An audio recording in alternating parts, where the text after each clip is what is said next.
Hemlata Kailash ji, new Delhi से। राधे राधे। प्रणाम गुरुजी। गुरुजी, हमारे दोनों बच्चे यंग एज में एक्सपायर हो गए थे। अभी तक हमारी समझ में ये नहीं आ रहा कि कैसे रोएं, कब तक रोएं, कैसे हंसें, कब तक जिएं। मन विचलित अशांत है हमारा जी। हम पति पत्नी का मार्गदर्शन। देखो, इसमें रुदन करने की आवश्यकता इसलिए नहीं है। आज का सत्संग सुना था क्या? सत्संग सुना था। हिरण्यकश्यप हिरणाक्ष के वध के बाद अपने भाई के वध और पुत्रों को सबको संबोधन करके कह रहा था कि रोने की जरूरत नहीं। जैसे हम सब पानी के प्याऊ में एकत्रित होते हैं, जैसे स्टेशन में एकत्रित होते हैं, अपनी अपनी टिकट का ही अपना अपना काम किया, चल दिया। कल चित्रकेतु का चरित्र पीछे भागवत में, तो उसमें था कि चित्रकेतु अपने पुत्र के वियोग में इतने मूर्छित हो रहे थे, रो रहे थे, तो देवर्षि नारद जी और अंगिरा जी ने आकर के उनको फिर संभाला और उस जीवात्मा को बुलाया और कहा, देखो तुम्हारे पिता माता इतना रो रहे हैं, बेटा आओ और हम तुम्हें आयु देते हैं अपने इस शरीर में। तो उन्होंने मना कर दिया। उन्होंने कहा, ये जो रो रहा है अपने को बाप समझता है, ये कितनी बार मेरा क्या क्या बन चुका है, मैं कितनी बार इसका बाप बन चुका हूँ, मैं कितनी बार इसका पति बन चुका हूँ। ये तो जीव अपने कर्मानुसार आता है। देवर्षि नारद जी, मैं इस शरीर में नहीं रहूंगा, मेरा बस इतना ही कर्म था इस शरीर में और मैं जा रहा हूँ, मैं किसी से प्यार नहीं करता, मेरा कोई कुछ नहीं। जब ये आवाज सुनी तो उनका मोह नष्ट हो गया। वो जीव आपके लिए एक सेकंड भी नहीं सोच रहा होगा और आपको वर्षों हो रहे हैं आप उनके प्रति रो रहे हो। यही अज्ञान है, यही माया का भगवान का प्रभाव है। आप भगवान से क्यों नहीं प्यार करते हो? मनुष्य जीवन भगवान के प्यार के लिए शांति नहीं होता, लगता ही नहीं है किसी भी चीज में। यही अज्ञानता है। ये अज्ञानता के कारण बाहर न अंदर कहीं भी भ्रमण करने जाती हूँ। हाँ, बात सही है आपकी, हम बिल्कुल सपोर्ट करते हैं। ये माया का प्रभाव ही ऐसा है, अविद्या का, कि हमें लगता है मेरा पति, मेरा पुत्र, मेरा परिवार, मेरा अमुक, और जब मेरा परिवार चला गया तो अब हृदय जलता रहता है। यही अज्ञान का खेल है। अगर हम भगवान का नाम जप करें और भगवान को पुकारें और वो कृपा कर दें तो रोना बंद हो जाए। नहीं तो आज नहीं, कभी जन्म जन्मांतर में रोना बंद नहीं होगा। यही होगा, यही होता रहा है। जन्म जन्मांतर से हमें मिलते रहे, बिछुड़ते रहे, मिलते रहे, जन्मते रहे, मरते रहे। इस परंपरा को नष्ट करना है तो भगवान श्री राम जी कह रहे हैं, जननी जनक बंधु सुत दारा तनु धन धाम सुहृद परिवारा सबकी ममता ताग बटोरी मम पद मनहि बांध बर डोरी। अब हम तो ममता में इतना फंसे कि भगवान के चरणों की तरफ अपनी ममता लगा ही नहीं पा रहे, इसीलिए रोना आ रहा है। मेरा पुत्र भगवान ने क्यों छीन लिया? आपका ना था, ना है, ना रहेगा। वो भगवान का अंश है। कर्म के दुख को भुगवाने के लिए वो आपके यहाँ पुत्र बना के अब चला गया। वो आपका पुत्र नहीं था। अगर आपको सुख देने वाला पुत्र होता तो आजीवन रहता, आपको सुख देता। लेकिन आपके दुख को भुगाने के लिए वो जीवात्मा पुत्र बना और पुत्र बन करके एक हम दृष्टांत संतों के द्वारा सुना हुआ सुनाते हैं। दो मित्र थे, एक गांव से शहर गए काम करने के लिए। अब वहाँ धीरे धीरे दोनों मित्रों ने मिलकर के पैसा कमाया, फिर वहीं होटल खोला। छोटे होटल से एक बड़ा होटल, धीरे धीरे 20 वर्ष में बहुत। अब वो बड़े मित्र के मन में आया कि यार हम दोनों यहाँ आए हैं, इतना रुपया कमा चुके, अगर एक को मार दें तो पूरे अधिकारी हम बन जाएंगे। तो जहर दे के मार दिया और उसके शरीर का अंत्येष्टि संस्कार एकांत में ऐसे कर दिया। और जब गांव आया तो गांव वाले ने पूछा कि तो जो तुम्हारे साथ गया था, बोले वो तो हमारे साथ ही अलग हो गए थे। अब वो कहाँ गए हमें पता नहीं। अब वो तो बड़ा धनी हो गया क्योंकि दो मित्रों की कमाई अकेले अपने। अब वो जमीन गांव में खरीदी, बड़ी अन्न धन और बढ़िया ब्याह हुआ और देर न लगा कुछ दिनों में एक लड़का हो गया। अब तो बहुत सुखी, अपने लड़के को खूब स्वस्थ खवाना पियाना और अमेरिका पढ़ाने के लिए भेजा।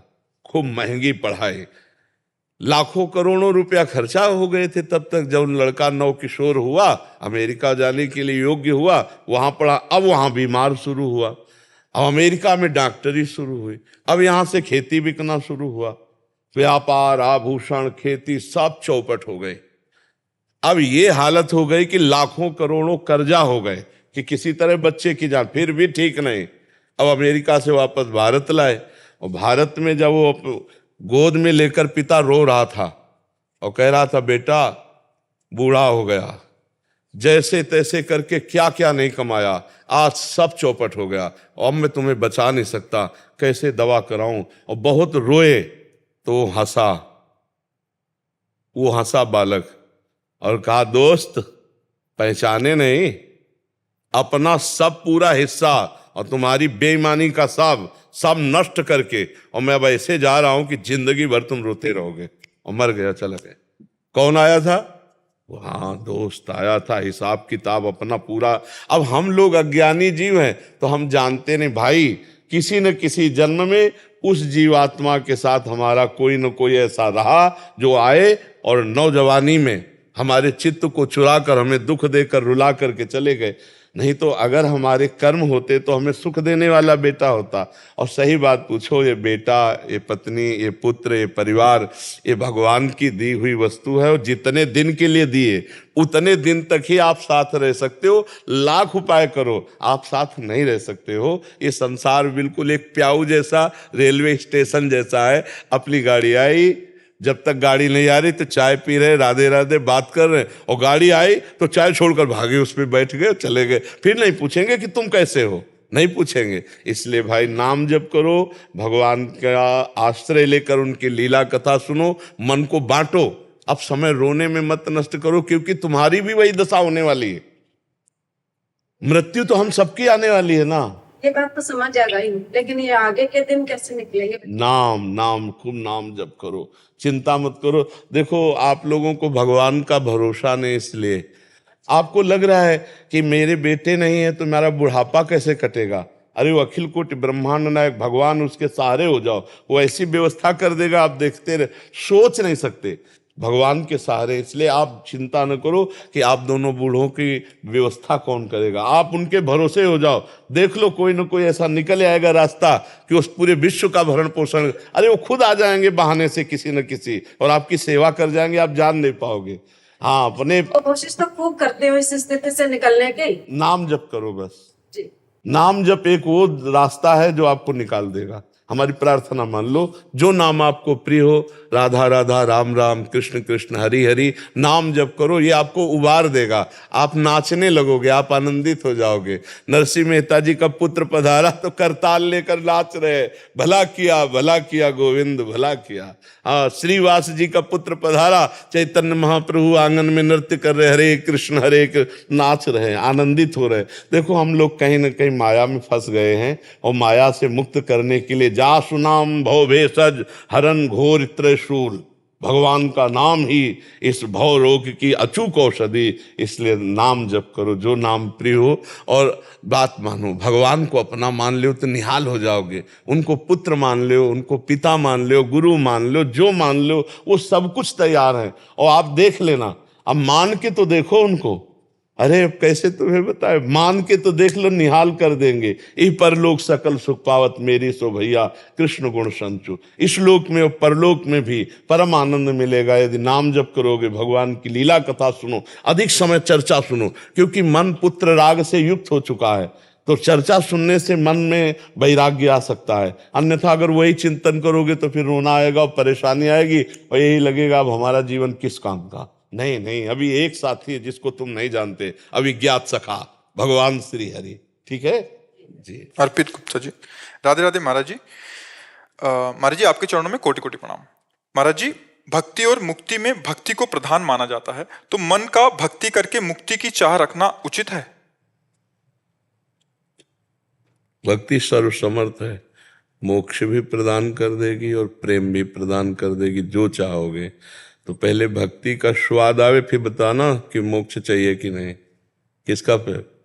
हाँ भाई, जैसे स्थिति है ना, तो स्थिति में जब भक्ति के पहुंचे तो वहाँ धर्म न अर्थ न काम रुचि, गति न चहो निर्वाण, जन्म जन्म रति राम पद, यह वरदान न आन।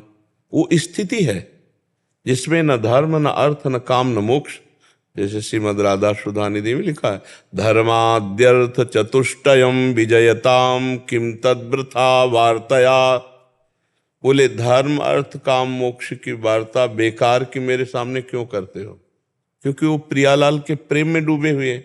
जैसे भरत जी राम जी के प्रेम में डूबे हुए हैं, तो जब संगम पहुंचते हैं तीर्थराज प्रयाग से, तो उनसे कहते हैं कि आप में 4 पदार्थों से भरा हुआ भंडार मुझे दिखाई दे रहा है, धर्म अर्थ काम मोक्ष, और मैं सूर्यवंश में प्रकट हुआ हूं जहां ऐसा करना निषेध है। ऐसा नहीं, क्षत्रिय वंश में जन्म लेकर और भीख मांगना सबसे बड़ा अधर्म है।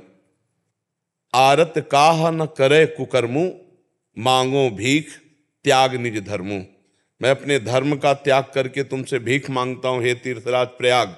क्या ये भीख मांगता हूं? न धर्म न अर्थ न काम रुचि, गति न चहो निर्वाण, जन्म जन्म रति राम पद यह वरदान। मैं न धर्म मांगता हूं, न अर्थ मांगता हूं, ना मैं कामना की पूर्ति चाहता हूँ, ना मैं मोक्ष चाहता हूँ। मैं केवल इतना चाहता हूँ, भरत जी महाराज कह रहे हैं, कि बार बार हमारा जन्म हो, हमारे प्राण प्रिय भगवान श्री राम में मेरी प्रीति हो, बार बार मेरा जन्म हो मेरे कर्म के अनुसार, लेकिन मेरे प्रभु में प्रीति हो। तो जो प्रीति प्राप्त महापुरुष हैं उनको मोक्ष की परवाह नहीं है। अपने तो बंधन से युक्त हैं, अपने को तो परवाह है ना। जब हम काम से बने, क्रोध से बने, लोभ से बने, मोह, तो हमको जरूरत है मोक्ष की, इनसे मुक्त होने की। लेकिन जब वो भक्ति की उच्चतम अवस्था आ जाती है तो वो मुक्त पुरुष है। वो काहे को मोक्ष चाहेगा? वो तो प्रेम में दीवाना है, उसको तो कोटि कोटि बंधन भी मुक्त ही लगते हैं, कोटि कोटि बंधन भी मोक्ष ही लगते हैं। जो प्रेमी जन होते हैं उनको प्रेम जनित पीड़ा दी जाए तो वो उसे अपना सौभाग्य समझते हैं। जैसे पपीहा पी पी पुकार रहा था और मेघ गर्जना करके ओले बरसा रहा था, तो दूसरे पक्षी ने कहा, देख तुझे क्या मिला, पी पी पी पी पुकार रहा है, तेरा प्रीतम मेघ स्वाति का बूंद ना देकर ओले बरसा रहा है और गर्जना कर रहा है, तो तुझे अपने प्रीतम में दोष नहीं दिखाई दे रहा, क्यों तुझे डांट रहा है, पत्थर मार रहा है? तो बोले तुम प्रेमी नहीं हो इसलिए तुम्हें दोष दिखाए। मुझे लग रहा है कि मेरा प्रीतम ये जो गर्जना कर रहा है ना, ये मेरे प्रेम की विजय की गर्जना कर रहा है, और जो ओले स्पर्श हो रहे हैं ना, मुझे लग रहा है मेरा प्रीतम मेरा आलिंगन कर रहा है। तुझे ओले पीड़ा दे रहे, लेकिन प्रेमी चातक कह रहा है कि मुझे लग रहा है कि मेरा आलिंगन कर रहा है। तो प्रेमी कभी बंधन से मुक्त होना नहीं चाहता। और तुम्हें बिल्कुल सार बात बता दे, मोक्ष है जैसे 2 चींटा हैं, तो एक चीनी में कड़ाह में मिलकर चीनी बन गया, ये है मोक्ष। और एक चींटा दाने में लग करके आनंद ले रहा है। तो तुम निर्णय करके बताओ, इन 2 चींटे में सौभाग्यशाली कौन चींटा है? जो चीनी बन गया है, जो चीनी का आनंद ले रहा है। हाँ, जो चीनी का स्वाद ले रहा है वो चीता ज्यादा सौभाग्यशाली, वो तो उसी में चीनी बन गया। तो चीनी बन गया अर्थात ब्रह्मविद ब्रह्म ही भवति, और एक है ब्रह्म का आनंद ले रहा है, ब्रह्मानंद ले रहा है, भगवदानंद ले रहा है। इसलिए प्रेमी जनों ने मोक्ष स्वीकार नहीं किया। प्रेमी हम और तुम ये स्वीकार करते हैं, और जब गाढ़ प्रेम हो जाता है तो हम खो जाता है, केवल तुम ही तुम रहते हो। प्रेमी की जो स्थिति होती है और जो मोक्ष है उसमें लीन हो जाना है। तरंग समुद्र में लीन हो गया, अस्तित्व ही खत्म हो गया। तो इसलिए हमारे महाप्रभु हरिवंश महाप्रभु कहते हैं, विभेमी कैवल्यता, मोक्ष से मुझे भय लगता है, इसकी तो वार्ता मत करो, क्योंकि मेरी प्रियाजू मेरे से छूट जाएगी। मेरी प्रियाजू छूट जाए ऐसे मुझे मोक्ष को नहीं चाहिए, मेरे प्रियाजू चाहिए, मुझे प्रियाला। और जब प्रेम होता है ना, तो प्रेम एक मस्ती होती है प्रेम में। न लाज तीन लोकन की, न वेद को कहो करे, न शंख भूत प्रेत की, न देव जच्छते डरे, सुनय न कान और की, दृश्य न और इच्छना। प्रेमी एक अलबेली स्थिति होती है, किसी भी तरह की कोई परवाह नहीं, न मोक्ष की न लोक निंदा की, और अपने प्यारे की प्रीति में अपने को बलिदान कर दे, ये उनका है। और ये सबके बस की बात नहीं है, नहीं। इसीलिए प्रेम सबसे दुर्लभ बात है। प्रेम तो कुछ नहीं चाहता, पानी है इसमें, पानी पीना मना है, मुंह में लगाना क्योंकि डायलिसिस के लिए पानी मना है, तो बहुत थोड़ा थोड़ा वाणी से बोलने पर प्यास लगती है, तो ये गीला करके पानी से ऐसा रखा, ऐसे कर लेते हैं कि सुबह से बोलना शुरू होता है 4:15 बजे से। जी, इनकी दृष्टि गई तो सोच रहे हो कि कोई जी दृष्टि गई थी सुबह वीडियो में। आप जब वीडियो देख रहा था सुबह में, तो मैंने भी देखा था, बार बार आप कर रहे थे, तो आप थोड़ा सा इससे आपने स्पष्ट कर दिया। हाँ, वो पानी इसमें गीला करके पानी से रखा जाता है। अब हमें प्यास लगती है और पानी हमको जैसे कभी पीने को भी हुआ तो एक छोटा सा पात्र है इतना बड़ा, उसमें दिया जाता है। अब इतना बड़े शरीर में और पानी की प्यास ये है, ये पात्र है जिससे पानी दिया जाता है हमें पीने के लिए। एक के बाद दूसरे में लोग हाथ रोकने लगते हैं और जब तीसरा मांगते हैं तो ये लोग मना कर देते हैं। तो अब उसके लिए कपड़ा रखा है पानी का गीला, ऐसे कर लिए तो जो बोलने से प्यास लगती थोड़ी तसल्ली होती है। तो इसलिए जैसे एक दो की दृष्टि गई कि कौन सा इसमें मतलब क्या है इसमें, तो इसमें पाली है तो चले जी। नीलम चावला जी, राधे राधे। गुरुदेव आपके चरणों में सादर प्रणाम। महाराज जी, मैं अपने परिवार सहित लगभग 2 वर्ष से सत्संग सुनती आ रही हूँ और प्रभावित होकर मैं अपने पति के साथ हर 2-2.5 महीने में यहाँ आकर आपके दर्शन और सत्संग। मेरा प्रश्न है कि सत्संग सुनते और अमल करते रहने के अभ्यास से ग्रस्त में होते हुए विरक्त भाव से इतना भर जाती हूँ कि सब कुछ छोड़ के नहीं वही हम कह रहे थे, छोड़ने की लेज। लेकिन कभी कभी कुछ स्थिति परिस्थिति आने पर मन परेशान हो जाता है, डोल जाती हूँ। क्या करूँ, आप मुझे समाधान दीजिए कि ताकि ग्रस्त में रहकर विरक्त भाव से रहने की आदत और विरक्त ये केवल दिमाग की बात है, हमारी बात सुनो। हमसे बड़ा गृहस्थ कौन होगा?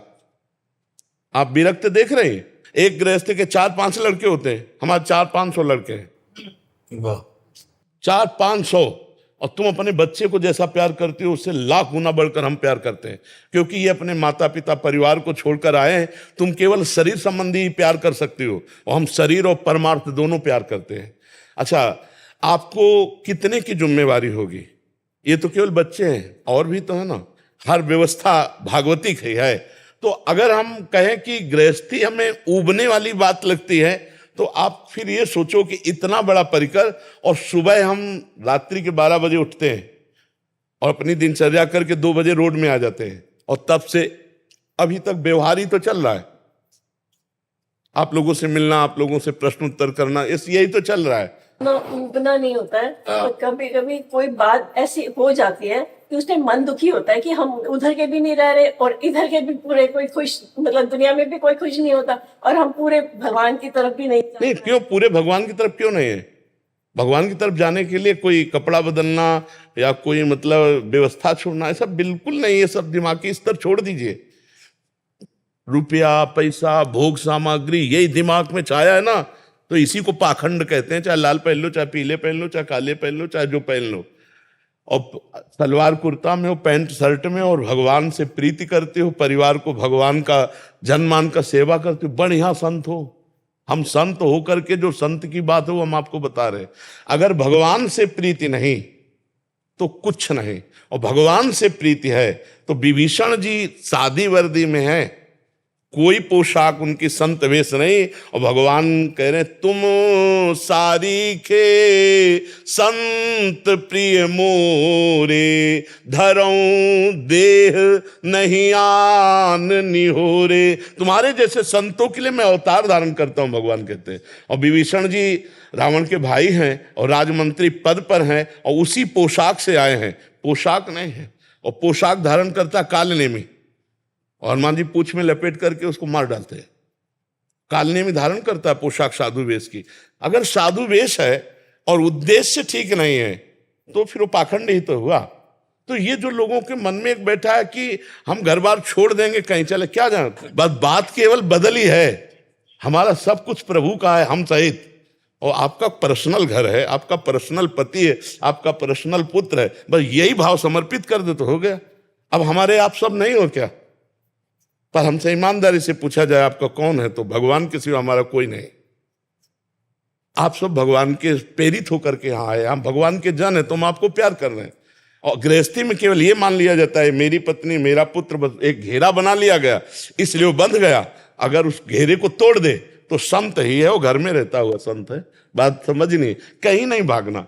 और ये जो थोड़ी थोड़ी बातों में, थोड़े थोड़े विपरीतताओं में उपदे हैं, ये भक्ति नहीं है। भक्ति भारी से भारी परिस्थिति में नहीं उठती। हर बात सहूंगा और जिंदगी में किसी से क्या, आपसे भी शिकायत नहीं करूंगा, और पूरा जीवन कष्ट में, लेकिन हर बात में, हर स्थिति में मुस्कुराना सीखा है। आपका दिया हुआ दुख मेरे लिए सुख से भी बढ़कर है। बस मस्ती मृत्यु का दुख है, लेकिन मस्ती है। हाँ, यही भगवान से प्राप्त किया है, यही भगवान के चरणों से प्राप्त किया है कि हर परिस्थिति में मुस्कुराना, हर परिस्थिति में आपकी जय बोलेंगे। मरने जा रहे होंगे तो भी बोलेंगे आपकी जय, और फिर प्राण त्यागेंगे। मस्त रहना। ये छोटी मोटी बातें, छोटे मोटे दुख, छोटी मोटी घबराहट की बातें आई, हमारी भक्ति क्षीण हो रही, हमारा भाव बिगड़ रहा है। अब ये मस्ती नहीं आई। जब मस्ती आए, हर दुखों को रौंदते हुए अपने प्यारे की तरफ बढ़े, उसी को मस्ती कहते हैं ना।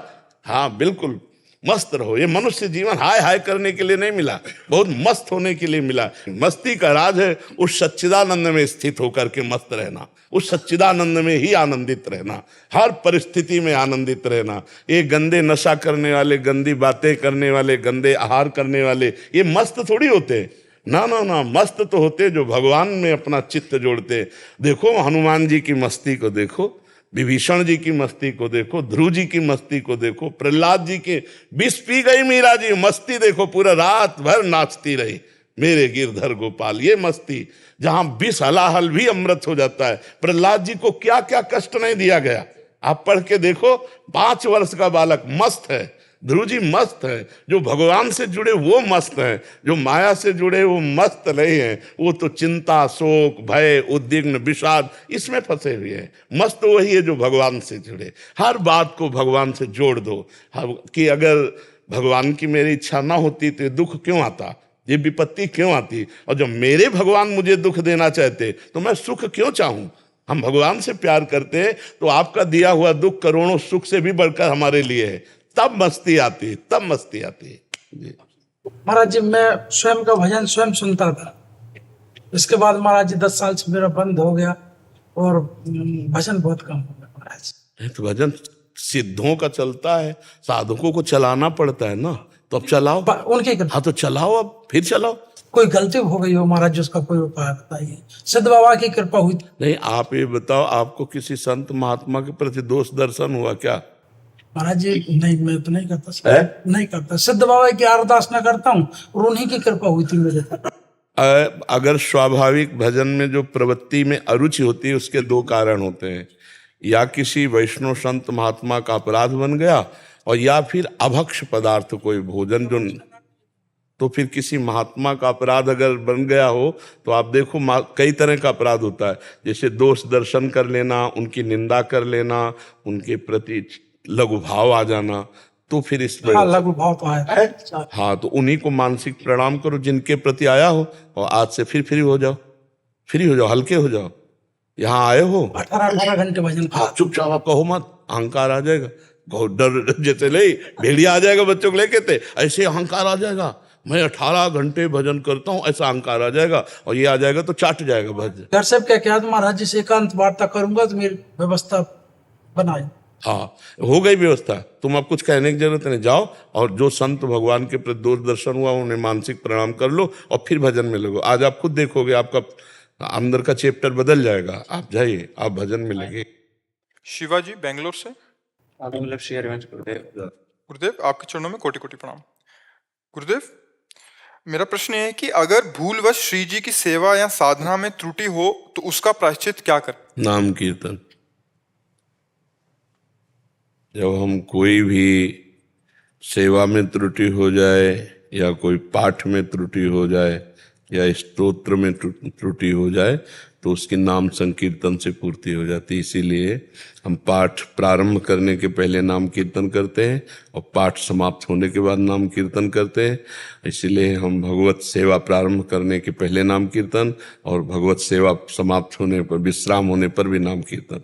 नाम कीर्तन से उसकी पूर्ति होती है। कोई मंत्र आता हो ना आता हो, जैसे मंत्र है अदक्षरम पदम भ्रष्टम मात्राहीनम चैद्य, लेकिन नाम संकीर्तन राधा राधा राधा राधा राधा, उससे सबकी पूर्ति हो जाती है। समझ पाए आप? श्रद्धा व्यास जी। श्री हरिवंश गुरुदेव। गुरुदेव, जब अनेकों बार वृंदावन आने का प्रयास करने पर भी ना आ पाए तो कैसे पता करें कि कोई अपराध बना है या हमारे द्वारा कमी है, या फिर श्री ये जी कोई की अभी अपराध, इच्छा कोई नहीं? कमी की बात नहीं है। कई ऐसी परिस्थितियां होती जो धाम, तो वृंदावन नहीं आ पाए तो चिंतन तो जा रहा है ना वृंदावन।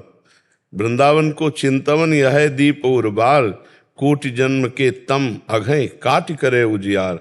हम वृंदावन जाएंगे, वृंदावन की परिक्रमा करेंगे, सत्संग सुनेंगे, यमुना रस रानी के पास बैठेंगे, नाम कीर्तन करेंगे, पूरा ये हमारा चिंतन चल रहा है। ये चिंतन करोड़ों जन्मों के पापों का नाश कर रहा है। हम वृंदावन आ पाए ना पाए, हमारा मन वृंदावन आ गया। हम रोज तैयारी करें, भले ना आ पाए, हम प्रतिदिन यही मनावे कि कब मुझे वृंदावन वास मिलेगा, भले जीवन में वास ना हो पावे, तो हमारा मन तो वृंदावन की तरफ जा रहा है, हमारा मन तो वृंदावन से प्रेम करने लगा। हमें खास बात ये देखनी, वहाँ अपराध ये सब बातें नहीं देखनी। कई परिस्थितियां गृहस्थी में ऐसी होती हैं जिनके कारण नहीं आया जा सकता, तो हम वृंदावन ना पावे तो वृंदावन आने की बात तो सोच लें। जैसे कि कल वृंदावन चलेंगे और नहीं पहुंच पाए, तो हम प्लान हमारा बना ना, वृंदावन जाएंगे, फिर ऐसा फिर ऐसा, वो प्लान का हमें पुण्य मिलेगा, हमारे पाप नष्ट होंगे, क्योंकि भागवतिक है ना। हाँ, तो हम रोज वृंदावन की तैयारी करें। हम तो कहते हैं रोज वृंदावन आओ मन के द्वारा। देखो 10 मिनट में वृंदावन में पूरी परिक्रमा लगा सकते हो।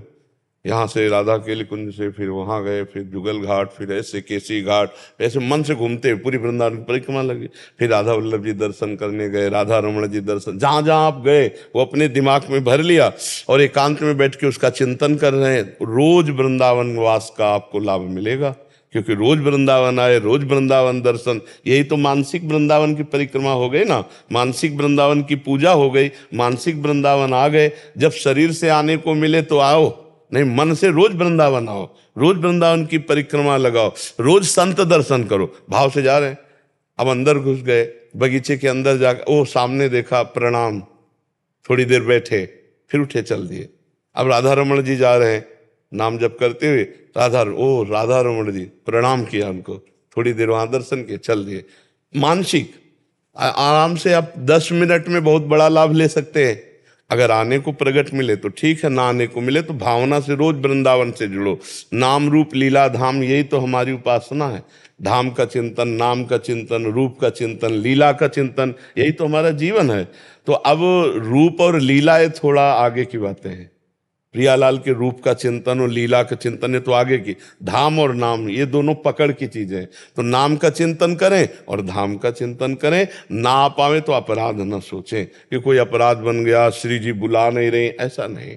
करुणामयी, बहुत कृपामयी लाडली जो है, अवगुण करे समुद्र सम, गणत नापनो जान, राई के सम भजन को मानत मेरु समान। श्री जी बहुत कृपामयी है, पर गृहस्थी में, संसार में बहुत सी ऐसी परिस्थितियां हैं जो हमें रोक सकती है, हम नहीं जा पा सकते, तो कोई अपराध थोड़ी।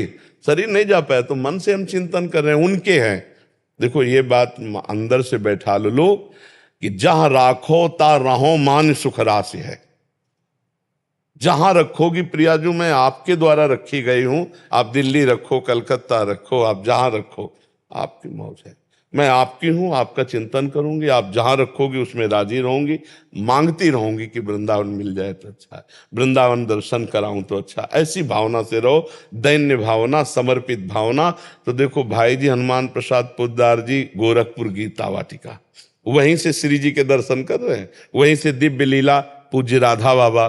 तो अगर आप वृंदावन नहीं आ पाते हो, वृंदावन का चिंतन करते हैं, तो वृंदावन आपके हृदय में वहां प्रकाशित हो जाएगा। हमारे उर वृंदावन और हमारे हृदय में वृंदावन चिदानंद है, वो जहां भी आप होगी वहीं प्रकाशित हो जाएगा। तो ऐसे भाव से रहो, नहीं तो आपको बार बार हृदय में जलन होगी, दुख होगा कि पता नहीं कौन सा पाप बन गया, हम धाम नहीं जा पा रहे। तो ऐसा ना सोचिए। भजन करने वालों में भी ऐसी परिस्थितियां ऐसे आती हैं, व्यवस्थाएं, जो धाम की तरफ आने का प्रयास करने पर भी असफल हो जाते हैं। बहुत से ऐसे गृहस्थ हैं, तो वहाँ अपराध की भावना नहीं करनी, वहाँ प्रियाजू का चिंतन करके वृंदावन का चिंतन प्रारंभ कर दे, वो वास जैसा ही फल मिलता है चिंतन से। जी जी, आपकी कृपा से, आपकी कृपा, लाडली जी की कृपा से, ठाकुर जी की कृपा से भागवतम करवाने जा रहे हैं।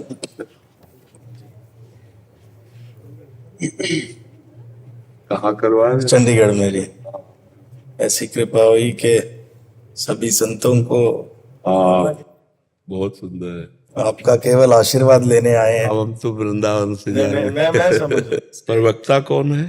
प्रधान इंद्रेश उपाध्याय जी। ऐसी कृपा हुई है लाडली जी की कि अपने आप हमें नहीं पता कि कैसे हो रहा है। कृष्णचंद्र जी के बेटा है। हाँ जी, हाँ जी। बहुत बहुत सरल मूर्ति है, बहुत पवित्र। जी। हाँ, कुल परंपरा से बहुत पवित्र। हमें नहीं पता महाराज जी ये कैसे होगा कैसे नहीं होगा, पर सब ठाकुर जी पे छोड़ दिया। हाँ बिल्कुल, नहीं बहुत सुंदर।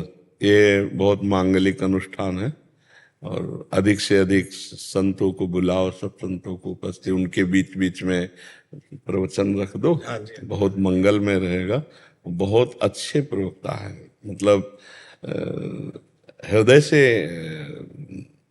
भगवान की चर्चा करते हैं। एक होता है ना कि वाणी की प्रवीण, पवित्र हृदय पवित्र वाणी, और बहुत प्रवीण है। हाँ, ठाकुर जी के लेकर के आए थे यहाँ अपने, बोले हमारे ठाकुर जी ये देना चाहते, ठाकुर जी ये देना चाहते। तो जी जी जी बहुत अच्छे, बहुत अच्छे। और ये बहुत उत्तम कार्य है, और हृदय से हम आपके साथ हैं, शरीर से वहाँ नहीं पहुंच पाएंगे। हाँ हृदय। महाराज जी वही चाहिए हमें बस। ये जो भक्ति का बीज आपने सब में अंकुरित करा है ना, बस उसी का। हाँ लेकिन बहुत सुंदर। और ये महाराज जी ओपन टू ऑल है, इसमें हमने कोई पास कोई एंट्री नहीं रखी, जो आए वो नाम सुने। बिल्कुल बिल्कुल बिल्कुल ठीक है, बिल्कुल ठीक है। और खान पान की भी व्यवस्था रखना, जो जैसे बाहर से कोई आया हुआ भूखा है बिल्कुल तो उसको भी भोजन की सबके लिए व्यवस्था। प्रसादी है। हाँ ये बहुत, क्योंकि जैसे कथामृत है ना, कानों के द्वारा हृदय में गया, तो उच्छिष्टामृत मुख के द्वारा पेट में गया, इसकी भी व्यवस्था कर देना। भोजन की व्यवस्था है। हाँ जी, हाँ जी महाराज जी, बिल्कुल प्रसादी है जी। हाँ, संतों की चरण रज में बहुत बड़ी सामर्थ्य है, आप चिंता न करो। ठीक है, 7 दिन ऐसी भोजन व्यवस्था कि जो पाना चाहे, जिनकी व्यवस्था है वो पा के आए, और जो ऐसे लोग हैं पाना चाहें तो भोजन व्यवस्था भी। बिल्कुल महाराज, ठीक है। बिल्कुल महाराज जी, बिल्कुल। ये हम अपनी श्री जी को अर्पित करवा दें, महाराज जी उनको निमंत्रण। हाँ, सौभाग्य है महाराज। अपनी श्री जी को दे आओ, वही जानेगी वही देखेगी, उनको पहले दे दो। महाराज जी आपकी कृपा चाहिए बस। नहीं, बहुत बड़ा कार्य है। एक भागवत ने धुंधकारी को भगवत पार्षद बना दिया था, एक भागवत ने। ये महाराज जी एक ये प्रसिद्ध सिंगर हैं पंजाबी, जैस्मिन सैंडलेस जी। तो कुछ सुनाना चाहेंगे? 1-2 लाइन आप बिल्कुल घर जैसे बैठ के सुनाइए, एकदम राधा राधा राधा राधा राधा राधा राधा राधा राधा राधा राधा राधा राधा। अब इसे राग में ले जाइए, ले जाइए, डरो मत। राधा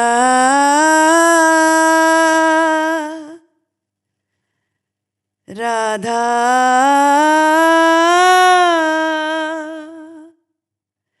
राधा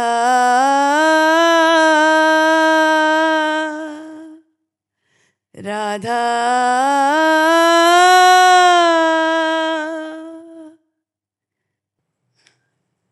इतना ही काफी तुम्हारे उद्धार के लिए। श्री जी से हमेशा यही प्रार्थना है कि आपका स्वास्थ्य हमेशा ठीक रहे, हमेशा। इतनी आप पर इतने लोगों का जो लोगों की जो इतनी प्रार्थनाएं आपके साथ है महाराज जी। पर अब ये क्या है कि जितने मिनट चलना है शरीर को, उतने ही मिनट चलेगा।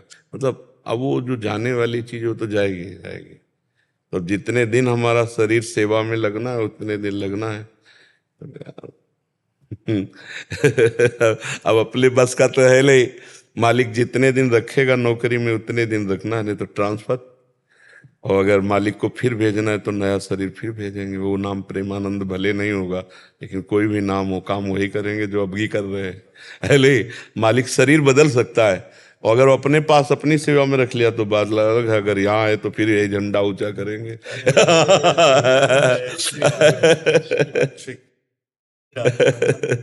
धन्यवाद धन्यवाद। जय जय। प्रेम भक्ति योगेन येत कर्मम। हाँ, नाम जब से आएगी तो तदर्पिता अखिलाचारिता तत्स्मरणेन परम व्याकुल थे। ये भाव लाओ, समस्त आचरण भगवान को अर्पित करते श्री कृष्ण अनुकूलेन प्रतिकूलस्य विसर्जनम, और निरंतर नाम का अभ्यास करो, तीव्र भक्ति योग जागृत हो जाएगा। तीव्र भक्ति योग का मतलब ही यही है, अविस्मरण। हाँ, निरंतर अखंड तैल धारावत भगवान की स्मृति, कभी नाम, कभी लीला कथा, कभी हम उनके रूप में ऐसे डूबे हुए हैं। तो तीव्र भक्ति योगिन का मतलब एक भी क्षण भगवान से विमुख ना जाना। अब इसके लिए हमें प्रयास करना पड़ेगा। अभ्यास योग युक्तेन चेतसा नान्यगामिना। अभ्यास ऐसा कर लें हमारा चित्त श्री भगवान से कभी बाहर न जाए, अलग न जाए। आयुष जैन जी माधोपुर से। राधे राधे गुरु जी। राधे राधे महाराज जी। महाराज जी, मैं एक MBBS का छात्र हूँ। हमारे कॉलेज में नशीले पदार्थों का सेवन बहुत सामान्य हो गया है और जो विद्यार्थी इससे दूर रहते हैं उन्हें दूसरों द्वारा हीन दृष्टि से देखा जाता है। ऐसी परिस्थिति में मैं किस प्रकार। ऐसा हमने भी सुना है कि बहुत से बच्चे विविध प्रकार के नशा, इंजेक्शन, ये सब। अब क्योंकि बुद्धि बच्चा जब भ्रष्ट हो जाती है तो यही सब लक्षण होते हैं। अब सबसे पहली हानि ब्रह्मचर्य की यहाँ हुई ना, तो बुद्धि नष्ट हो जाती। ब्रह्मचर्यहीन जीवन मरा जीवन होता है। अब छोटे छोटे बच्चे विविध प्रकार से व्यभिचार प्रवृत्तियों में प्रवीण हो रहे हैं, तो ब्रह्मचर्य तो है नहीं। तो अब आनंद की खोज में अभी नई अवस्था में ब्रह्मचर्य क्षीण कर दिया। अब उनके अंदर जो उन्माद चढ़ रहा है उसको रोकने के लिए उनको व्यसन चाहिए।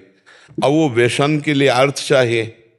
अब अर्थ के लिए फिर चोरी, छीना, झपटी, मारपीट, माता पिता, परिवार, बाहर जहाँ जैसा।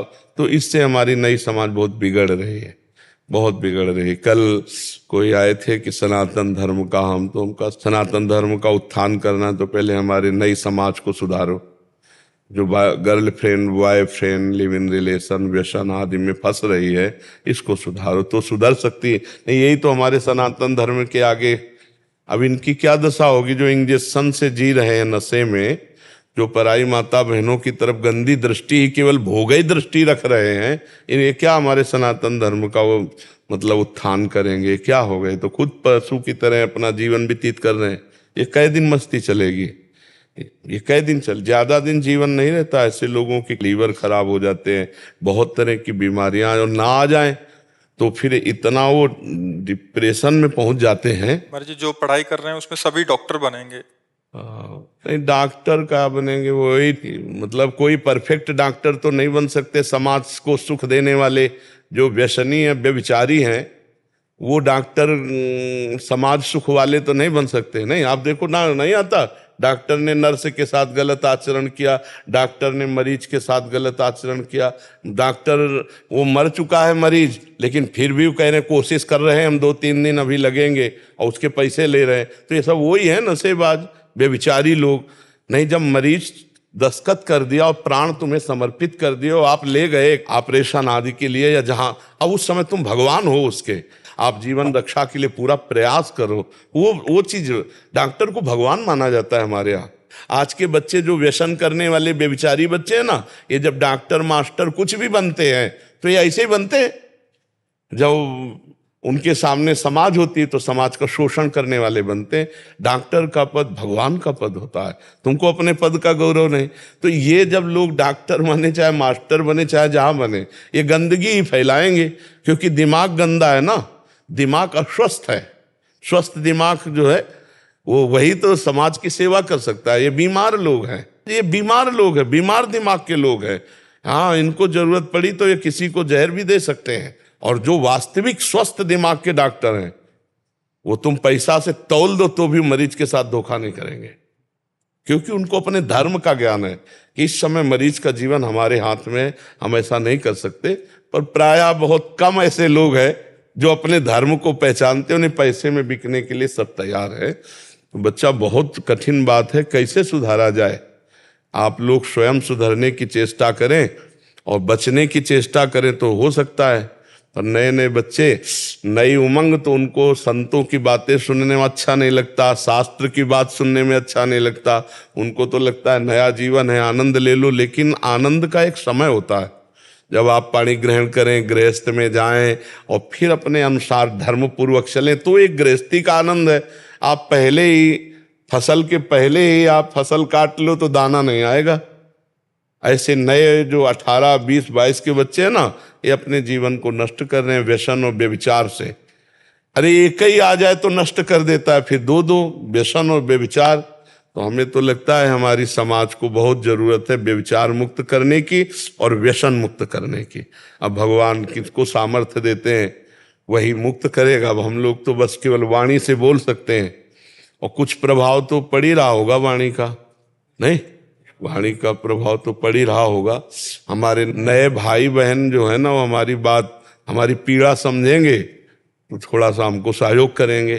जैसे बच्चों को भी जो दिखाते हैं वो रील वगैरह, वो देखने के बाद में प्रभावित होते हैं जी, कि कम से कम उनका वृत्ति तो भगवान में लगे, वृत्ति तो सतमार्ग में लगे। बिल्कुल बिल्कुल। तो ये आपके ही, अगर अगर वो बच्चे राधा राधा रटें और थोड़ा सत्संग सुने और थोड़ा स्ट्रांग हो कि व्यसन छोड़ सके, तो बहुत, ये जितने व्यसन है ये सब जीवन बर्बाद कर देते हैं। सच्ची मानिए, कुछ दिन तो आपको ऐसा लगेगा आनंद दे रहे हैं, फिर वो व्यसन तुम्हारा नाश शुरू करेगा। कोई भी व्यसन हो, तुम्हारे अंगों का, तुम्हारे शरीर का, तुम्हारे विचारों का, सब नष्ट कर देते। कोई व्यसन सही नहीं, कोई भी व्यसन सही नहीं। जो व्यसन मुक्त है वो बहुत बढ़िया देव जीवन जी रहा है। जो व्यसन कर रहा है वो बहुत बुरा फंस चुका है, चाहे शराब हो चाहे मसाला हो। ये मसाला में ऐसे ऐसे केमिकल पड़ते हैं। एक दिन एक डॉक्टर साहब आए थे, तो वो बहुत पीड़ा से युक्त होके कह रहे थे कि मसाला से ऐसे ऐसे कैंसर हो रहे हैं लोगों के मुखों में कि बोले कीड़े निकलते हैं। और त्राहिमाम बोल रहे हैं, बोले हम महाराज जी आप बोलिए कि लोग मसाला खाना बंद करें। तो हम कहा भाई हमको तो नहीं पता था कि ऐसा, हम तो समझ रहे हैं कि सुपारी उपाड़ी है लोग खा रहे हैं, चलो भाई क्या। बोले नहीं, इससे बहुत हानि है। तो हमें लगा उस समय निर्णय में कि कोई भी व्यसन सही नहीं है, कोई भी व्यसन स्वास्थ्य के लिए हमारे ठीक नहीं है। हमारी बुद्धि को हर व्यसन अपने अधीन कर लेता है, सबसे पहली कमी होती है, वो आपको बांधता चला जाएगा। ऐसे हर व्यसन है। हमें सबसे प्रार्थना है, हाथ जोड़कर आप हिम्मत कीजिए और धीरे धीरे व्यसन छोड़िए। एकदम कसम खा के मत छोड़िए, नहीं छोड़ पाएंगे। 4 दिन में आप लड़खड़ा के गिर जाएंगे। पहले क्रमशः धीरे धीरे छोड़े, तो उससे क्या है, एकदम शरीर जैसे आपका नशे की हैबिट पड़ गई है, आप एकदम छोड़ोगे तो टूट जाओगे, नहीं छोड़ पाओगे। धीरे धीरे छोड़िए। आप जितना लेते हो उससे कम संख्या में आइए, और 1 महीने का टारगेट रख लीजिए कि हम 1 महीने में इसको छोड़ देंगे। तो आप धीरे धीरे छोड़ सकते हैं। इकट्ठे नहीं छोड़ने की बात हम नहीं कहेंगे, क्योंकि नहीं छोड़ सकते। इकट्ठे अगर कसम खाए तो 2-4 दिन में आप फिर कसम तोड़ देंगे, क्योंकि इतना माइंड खराब। उसको धीरे धीरे लाइए, धीरे धीरे कम में लाइए, और इतना कम में लाते चले जाइए कि आप फिर एकदम छोड़ दें तो आपको कोई परेशानी ना हो। भगवान नाम के व्यसन में भी अगर अपने आप को समर्पित कर दिया जाए तो उस नशे से इसका ही हो जाएगा। हाँ, बिना भगवान के बल के नहीं होगा, पर एक शरीर की हैबिट होती है। जैसे आप अगर कोई तम्बाकू खाता है 10 बार ना, तो अब जब उससे एकदम आज से कसम से तुम तम्बाकू मत खाना, अब हर समय उसको यही दिखाई दे, अगर कोई दिखाई दे गया तो फिर वो मतलब वो उसको यही लगेगा कि यार कहाँ फंस गए। तो वो धीरे धीरे छोड़े। हम किसी बात को बहुत समझ के कह रहे हैं कि व्यसन को धीरे धीरे छोड़े। 1 महीना का टारगेट रख ले और धीरे धीरे उसको कम करता हुआ छोड़ दे। एकदम छोड़ने में व्यवस्था आ जाएगी। और नाम जप करते हुए अगर हम ज्ञान पूर्वक छोड़ेंगे कि ये हमारे लिए हानिकारक है, तो हम धीरे धीरे उस पर विजय प्राप्त कर लेंगे। तो बच्चा, अब हमारी बात तो प्रार्थना ही केवल है, आप सब विद्यार्थी जन, नौजवान हमें सहयोग दें कि आप सब व्यसन मुक्त हो, व्यभिचार मुक्त हो, तो आपका जीवन मंगल में हो जाएगा। पीयूष नाशा जी, राधे राधे महर्षि। महर्षि, मोक्ष प्राप्ति के मार्ग में हमें सिखाया जाता है कि सभी कर्मों को निष्काम भाव से भगवान को समर्पित करना चाहिए, बिना परिणाम की आसक्ति के।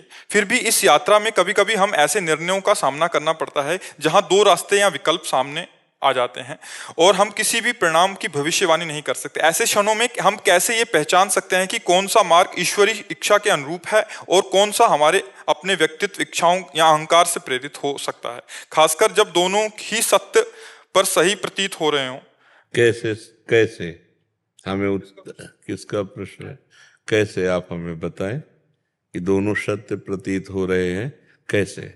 तब हम आपको बताएं कि वो अपनी वासना है, अपनी इच्छा है या भगवान की इच्छा है। बताइए आप कौन सा कर्म आप ऐसा।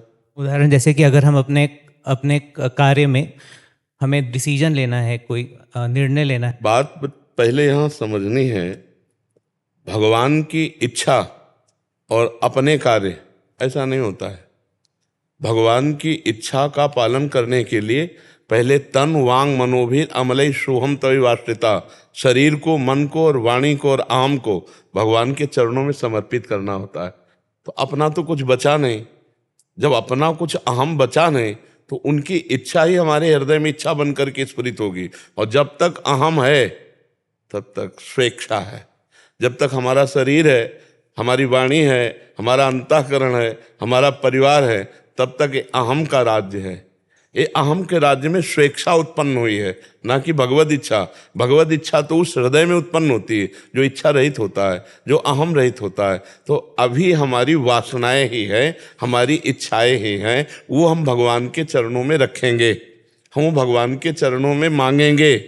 पर पूरी होना ना पूरी होना ये उनके ऊपर छोड़ दीजिए। जिससे हमारा मंगल होगा वही वो कार्य करेंगे। मंगल भवन है, उनकी सामर्थ्य नहीं है कि वो हमारा मंगल कर सकें। जैसे सूर्य की सामर्थ्य नहीं कि वह अंधेरा प्रकट कर सके, क्योंकि जहाँ सूर्य वहाँ अंधेरा रह ही नहीं सकता। ऐसे मंगल भवन जहाँ श्री हरि है वहाँ मंगल हो ही नहीं सकता। हो सकता है हमारी मांग के विपरीत दे दें, लेकिन वो विपरीतता ही हमें परम मंगल प्रदान करने वाली होगी। और भगवान की इच्छा को वही जान सकता है जो अपनी इच्छाओं को मिटा दिया है या भगवान के चरणों में समर्पित कर दिया है। जब तक अपनी इच्छाएं हैं तब तक हम अपनी वासनाओं के खेल खेलेंगे और उनका आरोप कर देंगे। काले ही कर्म ईश्वर ही मिथ्या दोष लगाए। काल के ऊपर, कर्म के ऊपर, ईश्वर के ऊपर हम दोषारोपण करते रहेंगे। और इच्छा हमारी है, क्योंकि देहाभिमानी जीव जब तक अभिमान और इच्छा को भगवान में समर्पित नहीं कर देता तब तक वो भगवद इच्छा को नहीं जानता, क्योंकि भगवान की कोई इच्छा नहीं है। भगवान पूर्ण काम है। भगवान में इच्छा भक्त की पहुंचती है तो उनमें भूख पैदा कर देती है, उनमें खेलने की इच्छा पैदा कर देती है। जैसी भावना भक्त करता है वैसे ही भगवान चेष्टा करते हुए नजर आते हैं। भगवान अमना है, भगवान पूर्ण काम है, भगवान इच्छा रहित है। भगवान कोई व्यक्ति थोड़ी है कि उनको इच्छा होगी। उनकी उपासना करने वाले इच्छा रहित हो जाते हैं। जा ही न चाही कबहु कछु, तुम सन सहज सने बसहु निरंतर तासुर। जिसने चाह मिटा दी भगवान से सहज प्रेम, तो वहाँ भगवान विराजमान हो जाते हैं। वहीं भगवान अर्जुन के जैसे घोड़े पकड़े बैठे हैं, ऐसे हृदय में मन और इंद्रियों को पकड़ करके जीव को परमात्मानंद प्रदान करते हैं, अपना स्वरूप प्रदान करते हैं। अभी हम लोग देहाभिमानी जीव हैं। अभी हमारे अंदर ये बात आ गई, नाथ सकल संपदा तुम्हारी, मैं सेवक समेत सुतनारी। बिल्कुल एक चौपाई सहज में है, नाथ सकल संपदा तुम्हारी और मैं सेवक समेत सुतनारी। ये आ गई है। अगर आ जाएगी तो वो जो चीज अपनी चाहे ले लें, आपको कोई परेशानी नहीं होनी चाहिए। नाथ सकल संपदा तुम्हारी, मैं सेवक समेत सुतनारी। अभी ऐसा नहीं है ना, तो अभी कहीं ना कहीं मेरी इच्छा तो सब है ना, तो हम भगवद इच्छा का निर्णय अभी नहीं कर सकते।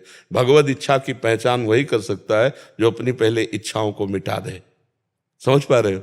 अभी इन किन प्रकारेण हमारी इच्छाओं का ही जाल बिछा हुआ है। इसलिए नाम जप कीजिए और धीरे से समर्पण योग में आइए। मैं परिवार सहित आपकी शरण में हूं प्रभु। नाथ सकल संपदा तुम्हारी, मैं सेवक समेत सुतनारी। अब ये जिम्मेवारी आप देखो प्रभु। मैं तो आपका केवल मुनीम हूं, छोटा सा, 4 लोगों का मालिक आप हो, इस घर के, इस परिवार के। मैं एक छोटा सा सेवक हूं। जो आप देंगे आपकी सेवा करता रहूंगा, आपके परिवार की सेवा करता रहूंगा। जरूरत होगी तो मुनीम होने के कारण पर्चा आपको पकड़ाते रहेंगे। स्वामी आप है, आप देखते रहिए। आप बहुत आनंद में जीवन व्यतीत कर लेंगे अगर हमारी बातें समझ पाएंगे। और कर्ता बनते रहेंगे, घर के मालिक बनते रहेंगे, तो फिर परेशानी ही परेशानी। और आप समझ नहीं पाएंगे भगवान के विधान को, और हो सकता है श्रद्धा भी डगमगा जाए। क्योंकि खेल ऐसे हैं, सृजन पालन विनाश। जैसे अभी आप रुदन कर रहे थे, अब आपको लाख समझाओ, लेकिन जो हृदय पे चोट लगी उसको कैसे कोई संभाल। वो छाती जाने। जिस माँ का पुत्र गया हो वो माँ जान सकती है। हम लोग तो बाहर से ऐसे उपदेश दे सकते हैं। अंदर का जब मोह नष्ट होगा तब इनको हमारी बात समझ में आएगी। अभी हम कहते हैं सब भगवान का है, अगर भगवान अपनी वस्तु ले लें तो अभी श्रद्धा खत्म हो जाएगी। नहीं खत्म, इसका मतलब समर्पण नहीं था। हम समर्पण योग की तरफ चले तो भगवान कहते हैं योगक्षेमम वहम में हम भगवान का चिंतन करें और अपने आप को भगवान के हवाले कर दें, तो जो अप्राप्ति की प्राप्ति कराना और प्राप्ति की रक्षा करना वो सब कर लेंगे। बहुत करुणामय भगवान है। समझ पा रहे हैं आप जी।